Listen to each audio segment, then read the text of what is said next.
Breaking news టోలీ Chowki ఘటనలో కీలక నిర్ణయం తీసుకున్నారు. అనుమతికి మించి అంతస్తులు నిర్మించినట్లు అధికారులు గుర్తించారు. భవనం పూర్తి డీవియేషన్ ఉన్నట్టుగా గుర్తించారు. బిల్డింగ్ డిమాలిషన్ కు నిర్ణయం చేస్తున్నారు అధికారులు. 2-3 రోజుల్లో ఈ బిల్డింగ్ ను అధికారులు కూల్చివేయబోతున్నారు. టోలీ చౌకీలో ప్రమాదంలో చనిపోయిన వారు ఆదినారాయణ, తిరుపతిరావు, ఇద్దరు శ్రీకాకుళం జిల్లాకు చెందిన వాళ్ళు.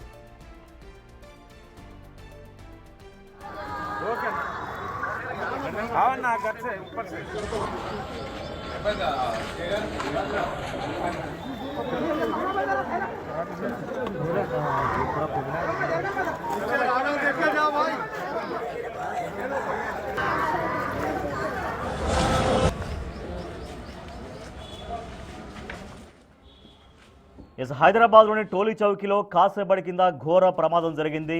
నూతన భవనం అక్కడ నిర్మిస్తున్నారు. ఆ భవనం నిర్మాణ సమయంలో ఒక సెంటరింగ్కి ఉపయోగించినటువంటి కర్రలు, ఆ కర్రలు చాలా భవంతులకు కూడా చాలా బిల్డింగ్స్ కట్టడానికి చాలా చోట్ల కర్రలు ఉపయోగిస్తున్నారు. సో కొంత అక్కడక్కడ ఇనుప సామాగ్రి ఉపయోగించినప్పటికీ కూడా ఇంకా కర్రల ఉపయోగం కూడా ఉంది.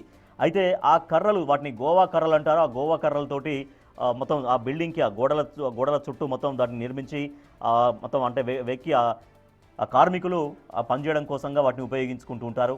సో అది ఆ కర్రల కోసం ఏర్పాటు చేసినటువంటి మొత్తం విరిగిపడడంతో 3 మృత్యువాత పడ్డారు.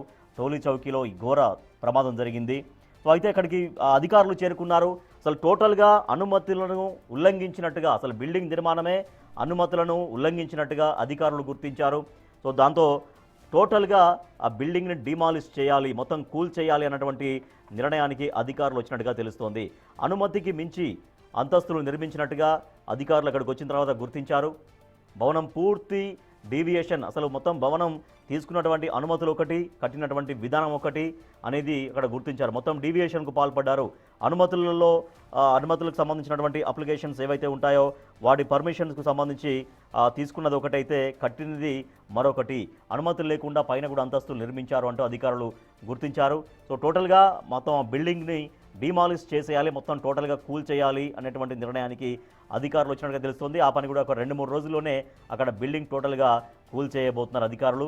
ఈ టోలీ చౌకీ ప్రమాదంలో చనిపోయినటువంటి కార్మికులు ఆదినారాయణ, తిరుపతిరావు వీళ్ళిద్దరు కూడా శ్రీకాకుళం జిల్లాకు చెందిన వారిగా చెబుతూ ఉన్నారు.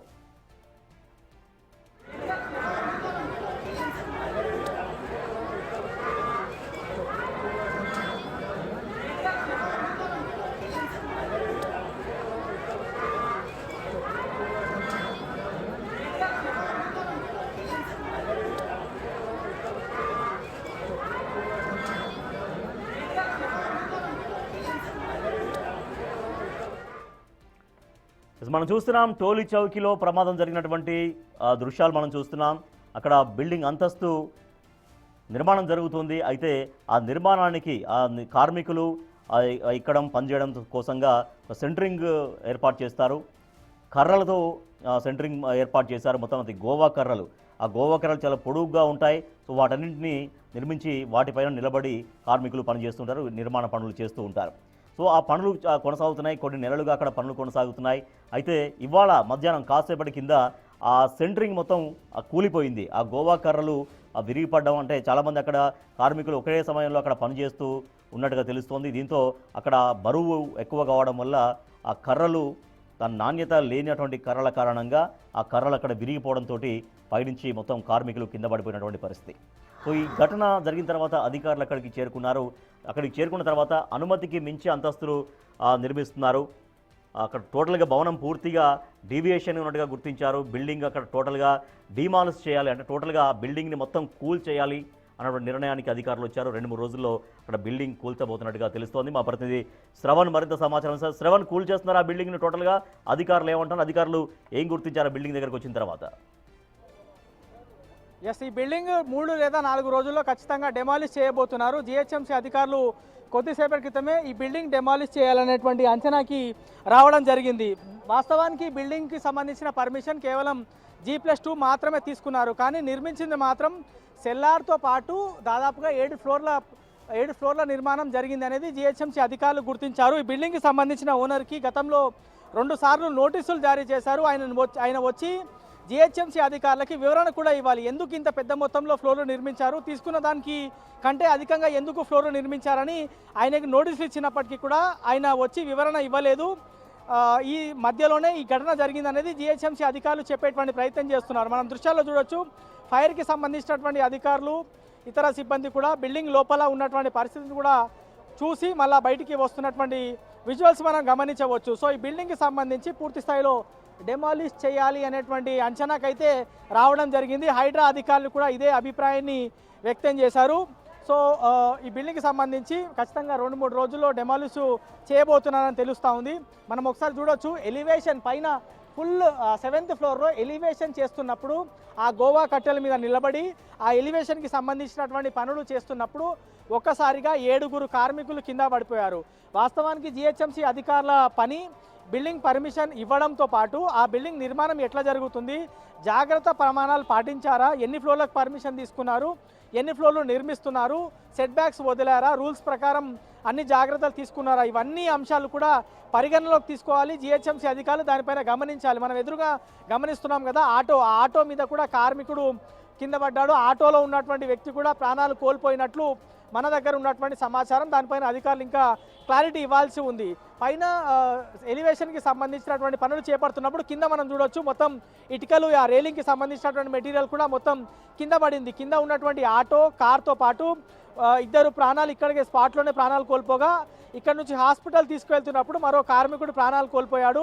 మరో 4 ప్రస్తుతం హాస్పిటల్లో చికిత్స పొందుతున్నారు. అంటే మొత్తం 7 ఈ బిల్డింగ్ నిర్లక్ష్యానికి, అధికారుల నిర్లక్ష్యానికి, బిల్డింగ్ ఓనర్ నిర్లక్ష్యానికి బలి అయిపోయారని చెప్పుకోవచ్చు. ఆ 4 పరిస్థితి కూడా ప్రస్తుతం విషమంగా ఉన్నట్లు అధికారులు ధృవీకరిస్తున్నారు.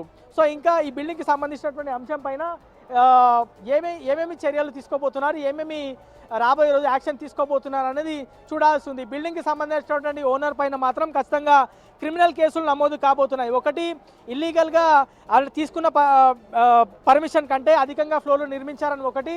మనం ఒకసారి ఇది గమనించవచ్చు, బిల్డింగ్కి ఆనుకొని స్తంభం కనిపిస్తుంది. మొత్తం వైర్లకు సంబంధించినటువంటి మొత్తం మెటీరియల్ కూడా మనం గమనించవచ్చు. ఏదైనా వర్షం పడినప్పుడు అర్థింగ్ కూడా వచ్చేటువంటి అవకాశం ఉంది, కరెంట్ షాక్ కూడా కొట్టేటువంటి అవకాశం ఉంది. గతంలో కూకట్పల్లిలో ఇట్లాంటి బిల్డింగ్కి స్తంభాలు ఆనుకొని ఉన్నటువంటి విధంగా నిర్మిస్తే అక్కడ ఒక వ్యక్తి ఆ వైర్కి తలిగి ప్రాణాలు కోల్పోయాడు. సో అట్లాంటి ఘటన కూడా ఇక్కడ జరిగేటువంటి సూచనలు ఉన్నాయి. సో ఈ బిల్డింగ్ మొత్తం అడుగడుగున నిర్లక్ష్యం కనిపిస్తుంది. జిహెచ్ఎంసీ అధికారుల పనితీరు ప్రతిసారి విమర్శలకు దారితీస్తుంది. వాళ్ళు పర్మిషన్ ఇస్తారు, మరి డబ్బులు తీసుకుంటారో ఏందో తెలియదు, కానీ అక్కడ అటువైపు కూడా కన్నెత్తి చూడరు. ఇట్లాంటి ఘటనలు ఏదైనా జరిగితే అప్పుడు తెర మీదకి వచ్చి అయ్యో ఈ విధంగా జరిగిందా, మాకు తెలియదు, మాకు ఎవరు సమాచారం ఇవ్వలేదని చెప్పి వాళ్ళు గ్రౌండ్ లెవెల్కి వచ్చి దీనిపైన యాక్షన్ తీసుకుంటాము, చర్యలు తీసుకుంటాము, మళ్ళా రాబోయే రోజుల్లో జరగకుండా చూస్తాం. ఈ 3 డైలాగులు జిహెచ్ఎంసీ అధికారులు రెగ్యులర్గా చెప్తుంటారు. ఎక్కడ ఏం జరిగినా అయ్యో మాకు తెలియదు, మాకు ఎవరు సమాచారం ఇవ్వలేదు, మేము గమనించలేదు, రాబోయే రోజుల్లో మళ్ళీ జరగకుండా చూస్తాం,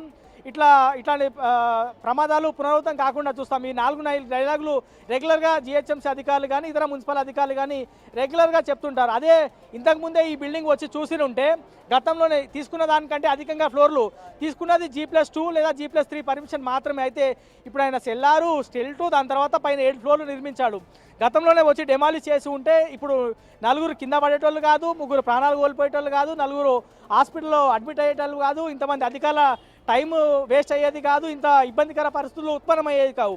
ఇవన్నీ నిర్లక్ష్యానికి కారణం ఈ బిల్డింగ్ ఓనర్తో పాటు టౌన్ ప్లానింగ్కి సంబంధించినటువంటి అధికారులు. వీళ్ళందరూ కూడా సరిగ్గా పనిచేసి ఉంటే ఖచ్చితంగా ఇంత పెద్ద ఘటన జరిగి ఉండేది కాదు అనేది సామాన్యుల దగ్గర నుంచి రాత్రి వెలిసిన బిల్డింగ్ కాదు, కొన్ని నెలలుగా అక్కడ నిర్మాణం జరుగుతోంది. సో జిహెచ్ఎంసీ అధికారులకు ఎవరో చుట్టుపక్కల వాళ్ళు ఎవరెవరు కంప్లైంట్ చేసే అవకాశం ఉంటుంది. లేదంటే ఇందాక మీరు చెప్పినట్టుగా ఆల్రెడీ నోటీసులు ఇచ్చారు. దేనికోసం ఇచ్చారు నోటీసులు ముందే? అంటే ఇక్కడ అక్రమంగా అనుమతులకు మించి, అంటే పర్మిషన్స్కి మించి కడుతున్నారనే విషయం అధికారులకు తెలిసే రమ్మన్నారా, లేదా చుట్టుపక్కల వాళ్ళు ఎవరు కంప్లైంట్ కూడా ఇవ్వలేదా? ఎందుకంటే రాత్రి వెలిసిన బిల్డింగ్ కాదు కదా, కొన్ని నెలల నుంచి అక్కడ పనిచేస్తూ ఉంటారు. అక్కడ జిహెచ్ఎంసీ టౌన్ ప్లానింగ్ అధికారుల పనితీరు ఎట్లా ఉంటుందంటే, పర్మిషన్ ఇస్తారు, వాస్తవానికి వాళ్ళు ఫ్లోర్ల కన్నా ఎక్కువ, అంటే తీసుకున్న అనుమతుల కన్నా అధికంగా ఫ్లోర్లు నిర్మిస్తారు. ఈ అంశం మీద వేరే వాళ్ళ ఎవరితోనో కంప్లైంట్ ఇప్పిస్తారు. మళ్ళీ ఆ టౌన్ ప్లానింగ్కి సంబంధించిన అధికారులు గ్రౌండ్ లెవెల్కి వచ్చి ఆ వ్యక్తి ఒక ఆయన కంప్లైంట్ ఇచ్చారు, ఆయనని మేనేజ్ చేసుకోండి, నన్ను సంతృప్తి పరచండి, తర్వాత మీరు ఎంతనా నిర్మించుకోండి. ఇది రెగ్యులర్గా జిహెచ్ఎంసీ అధికారులకి, కమిషనర్ దృష్టికి కూడా అనేక ఫిర్యాదులు వచ్చాయి. అయినప్పటికీ కూడా చూడనట్లు గతంలో వ్యవహరించారు. ఇట్లాంటి దృశ్యాలు చాలా బయటికి వచ్చాయి. అనేక నెలల క్రితం ఈ బిల్డింగ్కి సంబంధించినటువంటి పర్మిషన్ తీసుకున్నారు. ఇన్ని ఎక్కువ ఫ్లోర్లు అంటే G+2 కానీ G+3 కానీ పర్మిషన్ తీసుకుంటే 7 ఫ్లోర్లకు సంబంధించిన పర్మిషన్ 7 ఫ్లోర్లకు సంబంధించిన నిర్మాణం జరుగుతుంది. స్థానికులు ఎవరైనా ఫిర్యాదు చేస్తే ఆయన ఇంకేమైనా ఆశిస్తుండేమో, అందుకే ఇది ఫిర్యాదు చేస్తుండేమో అనేటువంటి అభిప్రాయంలోకి బై డిఫాల్ట్గా టౌన్ ప్లానింగ్కి సంబంధించినటువంటి అధికారులు వెళ్తారు. సో టౌన్ ప్లానింగ్ మీద ఎట్లాంటి ఫిర్యాదులు వచ్చినా కానీ ఏదో సరేలే, వాళ్ళు డబ్బుల కోసమే వచ్చి ఉంటారు, వాళ్ళు డబ్బులు డిమాండ్ చేస్తున్నట్టున్నారు, డబ్బులు అలవాటు పడి ఉంటారు, మేబీ అందుకే వాళ్ళు ఫిర్యాదు చేస్తున్నారు, ఇవే మాటలు వాళ్ళు భావిస్తుంటారు. బై డిఫాల్ట్ ఇదే అండర్స్టాండింగ్కి వస్తారు, పెద్దగా పట్టించుకోరు. సరే చూద్దాంలే చేద్దాంలే అనేటువంటి ధోరణిలోనే టౌన్ ప్లానింగ్కి సంబంధించినటువంటి అధికారులు ఉంటారు. ఇప్పుడు ఇంత ఘోరమైనటువంటి ఘటన, 3 ప్రాణాలు కోల్పోయారు, 4 హాస్పిటల్లో ఉన్నారు, ఒక కారు డ్యామేజ్ అయింది, ఒక ఆటో డ్యామేజ్ అయింది. చాలామంది అధికారులు ఇక్కడికి వచ్చి వాళ్ళు పర్యవేక్షిస్తున్నారు. ఇక్కడ డిఆర్ఎఫ్కి సంబంధించినటువంటి సిబ్బంది ఉన్నారు, జిహెచ్ఎంసీకి సంబంధించినటువంటి సిబ్బంది వచ్చినారు, పోలీసులు వచ్చినారు, ఫైర్కి సంబంధించినటువంటి అధికారులు వచ్చినారు, లా అండ్ ఆర్డర్ పోలీసులు, ట్రాఫిక్ పోలీసులు, ఇన్ని విభాగాలు ఇక్కడికి వచ్చి పనిచేస్తున్నాయి. కేవలం ఈ బిల్డింగ్ ఓనర్ నిర్లక్ష్యం, జిహెచ్ఎంసీ అధికారుల నిర్లక్ష్యం, ఈ 2 నిర్లక్ష్యం కారణంగా మరి ఖచ్చితంగా ఈ బిల్డింగ్ ఓనర్ పైన మాత్రం క్రిమినల్ కేసు నమోదు కాబోతున్నాయి అనేది జిహెచ్ఎంసీ అధికారులు చెప్పేటువంటి ప్రయత్నం చేస్తున్నారు. మరి ఈ బిల్డింగ్ నిర్మాణం చూడనట్లు వివరించినటువంటి అధికారులు ఎందుకు ఫోకస్ పెట్టలేదు, మరి వాళ్ళ మీద ఏమైనా చర్యలు ఉంటాయా, యాక్షన్ ఏమైనా ఉంటుందా అనేది మనకి రాబోయే రోజుల్లో క్లారిటీ వచ్చేటువంటి అవకాశం ఉంది. ఖచ్చితంగా ఈ బిల్డింగ్ డెమాలిష్ కాబోతుంది. అది మేబీ 2 రోజుల తర్వాతనా, 3 రోజుల తర్వాతనా, వారం రోజుల తర్వాతనా అనేది అధికారులు వచ్చి పర్యవేక్షించిన తర్వాత ఓ క్లారిటీ వచ్చేటువంటి అవకాశం ఉంది. ఒకవేళ జిహెచ్ఎంసీ దగ్గర 2 ఫ్లోర్లకే పర్మిషన్ తీసుకొని ఉంటే నేను ఆ విధంగానే నిర్మిస్తానని అధికారుల దగ్గరికి వెళ్తే ఆయన సంజాయిషి ఇచ్చుకుంటే మళ్ళీ మిగతా ఫ్లోర్లన్నీ కూడా డెమాలిష్ చేయాల్సి ఉంటుంది. ఒకవేళ డెమాలిష్ చేయొద్దు అంటే మళ్ళీ ఆయన కోర్టుకు వెళ్తాడు. ఇది పెద్ద ప్రాసెస్గా ఉంటుంది. మరి అధికారుల స్టెప్ ఏ విధంగా ఉంటుంది అనేది మనకి రాబోయే రోజుల్లో క్లారిటీ వచ్చేటువంటి అవకాశం ఉంది. ఓవరాల్గా మాత్రం ఒక బిల్డర్తో పాటు, ఒక బిల్డింగ్ ఓనర్తో పాటు జిహెచ్ఎంసీ అధికార నిర్లక్ష్యానికి 3 ప్రాణాలు కోల్పోయారు, 4 చికిత్స పొందుతున్నారు. బిల్డింగ్ పూర్తిగా రూల్స్కి విరుద్ధంగా నిర్మించారు అనేది అధికారిక ప్రాథమిక విచారణలో తేలింది. Rajesh. Right, thank you Shravan. టోలీ చౌకీలో ఒక బిల్డింగ్ నిర్మాణంలో ఉన్నటువంటి బిల్డింగ్ పైన పనిచేస్తూ ఒక ఎలివేషన్ వర్క్స్ ఉంటాయి.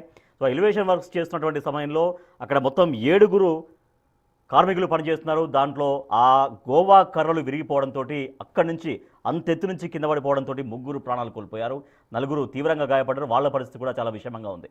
సో ఎంతో దూరం నుంచి జీవనోపాధి కోసం పొట్ట చేతబట్టుకొని వచ్చినటువంటి వీళ్ళ అంటే ఒక బిల్డింగ్ కట్టేటువంటి ఓనర్ నిర్లక్ష్యంతో సరైనటువంటి చర్యలు తీసుకోకపోవడంతో ఒకటైతే టోటల్గా అసలు రూల్స్కి విరుద్ధంగా అక్కడ బిల్డింగ్ కడుతున్నట్టుగా అధికారులు గుర్తించారు. ఒక 2-3 రోజుల్లో ఆ బిల్డింగ్ను టోటల్గా డిమాలిష్ కూడా చేస్తామని అధికారులు చెబుతున్నారు. సో అక్కడనే మా ప్రతినిధి సురేష్ ఉన్నారు, లైవ్లో జాయిన్ అవుతున్నారు. సురేష్, స్థానికులు ఏం చెప్తున్నారు అంటే ఎప్పటి నుంచి ఆ బిల్డింగ్ కన్స్ట్రక్షన్ జరుగుతూ ఉంటుంది, అంటే స్థానికుల నుంచి ఏమైనా కంప్లైంట్స్ వెళ్ళాయంటున్నా, అంటే స్థానికులు ఏమంటారు అక్కడ జరిగే పనులకు సంబంధించి కావచ్చు, అక్కడ ఉల్లంఘన టోటల్గా రూల్స్ ఉల్లంఘించి ఆ బిల్డింగ్ కట్టినట్టుగా తెలుస్తుంది, అధికారులు కూడా అదే గుర్తించారంట. అంటే సంవత్సరం నుంచి కూడా ఈ నిర్మాణం జరుగుతుందని చెప్తున్నారు. కార్మికులు బిల్డింగ్ అంతా కడుతున్నారు. పైన పెంట్ హౌస్ నిర్మాణానికి సంబంధించి రేలింగ్ కడుతుండగా ఈ ప్రమాదం జరిగింది.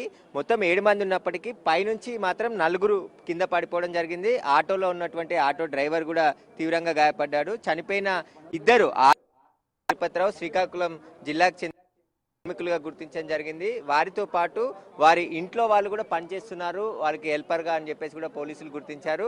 4 కూడా గాయపడ్డ 3 ప్రస్తుతం హాస్పిటల్కి తరలించడం జరిగింది. అందులో అహ్మద్ పరిస్థితి కొంచెం విషమంగా ఉంది. మిగతా 2 చనిపోవడం జరిగింది అని చెప్పేసి కూడా కొద్దిసేపటి క్రితం ఏసీపీ చెప్పడం జరిగింది. అయితే ఈ ప్రమాదం పైన పోలీసులు కేసు నమోదు చేసుకొని దర్యాప్తు చేస్తున్నారు. ఫైర్ డిపార్ట్మెంట్కి సంబంధించిన అధికారులు కూడా వచ్చి ఇక్కడ ఉన్నటువంటి నామ్స్ వాటన్నిటిని కూడా పరిశీలించడం జరిగింది. పూర్తిగా రూల్స్ అన్ని వైలేషన్ చేసి బిల్డింగ్ నిర్మించినట్టు అధికారులు అయితే ప్రస్తుతం గుర్తించడం జరిగింది. అయితే అధికారులు పూర్తి స్థాయిలో దర్యాప్తు చేస్తున్నారు. ఈ ఘటనకు సంబంధించి పూర్తి వివరాలు కూడా సేకరిస్తున్నటువంటి పరిస్థితి.